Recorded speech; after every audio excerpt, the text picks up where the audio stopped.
Welcome back to The Person Everyone Needs. I'm Webb Hoggard, and we have started a series talking about how to cultivate the secret world, your secret life, the private world, your inner life. I want us for a few weeks to consider what we must do to make things healthy on the inside. I've recently been reminded that it really doesn't matter how many habits we get on the outside or how many people we get to follow us, how many influencers. We can undermine all of the great things that we've either been blessed by God with or that we've worked really hard to attain. Every piece of success, the highest level of vulnerability is our own character, our own contentment, and the secret place of our lives. And so I want to talk to us over the next few weeks about how to cultivate that. And last week, we discussed that briefly about how important that is. But what I want to talk to you today of is the idea of grace and how important grace is. First of all, when we think of grace, probably the first thing that pops in your head is John Newton's song from the 1700s, Amazing Grace. What a powerful song that has been. What a meaningful song to Christendom. How many thousands and thousands and thousands of times that song has been sung. How many people have been enriched. How many people have found Jesus because of that incredible song. I don't know if you know the backstory on that, but John Newton was actually a slave trader at one point. And when he found Jesus, for many years, he had such heavy guilt about all the atrocities that, first of all, he saw, but secondly, he was a part of. One of the things that it was really hard for him to receive for himself, he had no problem believing that Jesus was Lord, therefore receiving salvation, but he had a really hard time giving himself grace. And he spent the rest of his life doing all that he could, attempting to believe, trust, and earn and agree upon the grace. Now, we know theologically, grace is a gift. That's actually what the essence of grace is. Grace has to be a gift. Otherwise, if you can earn it, it's not grace. That's called earning. And so grace is like that forgiveness. It's canceling of debt. It's that thing that somebody else doesn't have to do anything for. It's what some preachers have called unmerited favor. It's getting what you don't deserve. That's what grace is. What you've not earned, that's literally what grace is. And so when we try to earn it, we've messed it up to begin with. Okay, so where do we start with this? Well, I think the first place you have to make sure that grace is going is to yourself.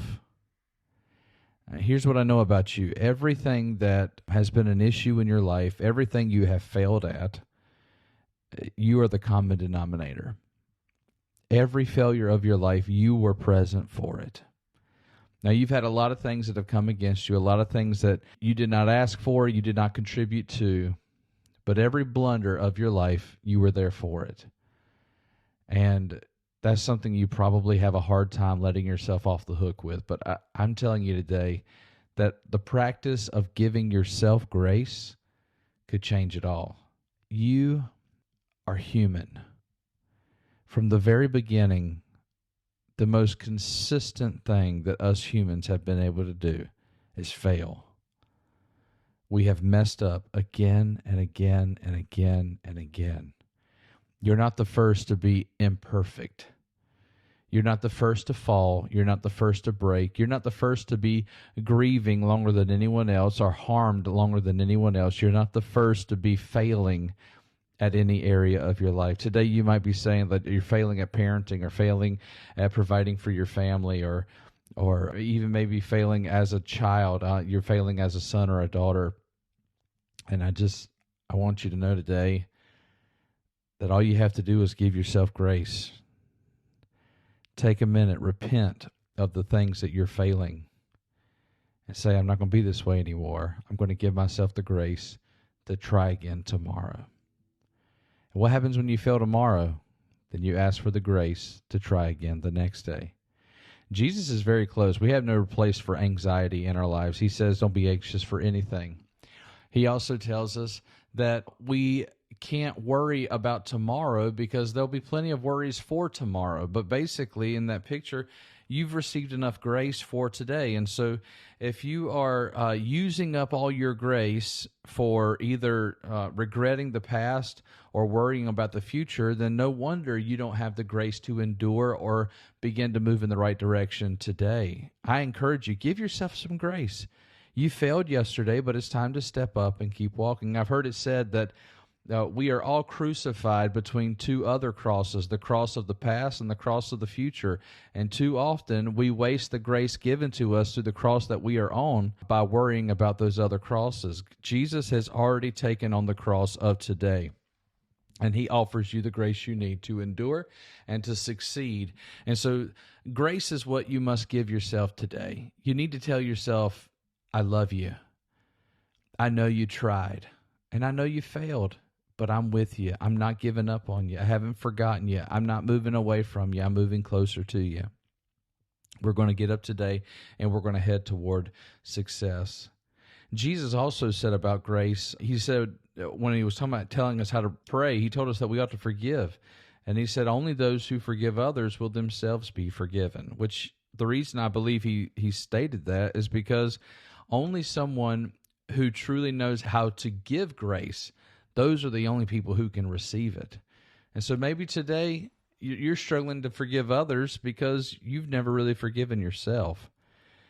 If you would begin to practice grace in your life, that allow that favor of God to pour over you, allow the oil of the Spirit to begin to salve your soul and begin to lubricate the relationships in your life, and take some of the heat and the frustration and the irritation off of you, begin to meld you together and comfort you and help you out. That's what grace can do in your life. And then you can move into giving grace to others. You can forgive others. You can forgive yourself. You can forgive, I don't know, maybe you need to forgive God. Maybe there was something you were expecting from God and he did not come through the way you wanted to. And today you need to forgive God. Now, he's not asking for forgiveness. He's not done anything wrong. He's fully sovereign. He can do whatever he wants with what is his. But maybe you're holding a grudge. Maybe you're angry because he did not prove his power the way you wanted him to, and therefore you're angry. Practice grace, because your friends need you to be a graceful person. Your children need you. Your parents need you. Your boss needs you to be a person that's full of grace. Graceful people change the circumstances better than anyone else. Someone who can hear of an emergency and be ready with a kind word, a soft response, a gentle response. In those moments, they can change the circumstance altogether. Grace is powerful. Grace is important. Grace is necessary. Grace is actually amazing. And when I think of the word grace, I have the picture of, either like figure skating or ballet of some sort. And because whenever we see that kind of thing, we say, wow, she has such grace. Look at the grace in which she prances or he, spins in the air. Look at the grace that they have. This is not the word we usually use for football or for hockey. It is usually for the more dainty of sports. But we use the word grace in that moment. And what it means is that it looks smooth or easy or flawless. I remember a guy that used to love Southern gospel music, and he would always say, oh man, listen to their harmonies. They're so smooth. But that's what it's kind of like when you're dancing or you're figure skating. It's like you make some of the most ridiculously complicated moves look so smooth, so easy, so full of grace. Graceful people are able to go through incredibly difficult and possibly complicated or complex circumstances in their life. And those from the outside, they see, wow, look at that person is full of grace. They're going through all that they are, and it doesn't even look like it's phasing them. That's what it looks like. Because when we constantly are practicing, when we're constantly practicing grace, practicing the difficult things, trusting God in the tough days, then God can put us on display during those moments. And we can be an encouragement and inspiration to all those around us because of the grace he's been giving to us. So today, practice grace. The inner world needs your grace. They need you to receive the grace from God, receive the grace from yourself, and then begin to give the grace to others. Let your gentleness, let your grace be known by your children. Let that be the thing that they know, that if ever they have issues, if they run home, they will always be received with grace. Let your grace increase. And if you don't know how to receive grace or to give grace, one of the first things you have to do is humble yourselves. I know once I was blind, but now I see. I was a wretch, but I was found.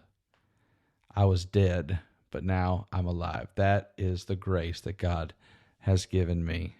And one day I'll get to sing for 10,000 years and never say the same thing twice because of all the grace that God has given me in this life. A person who recognizes all the blessed grace they've received, that's a person that everyone needs.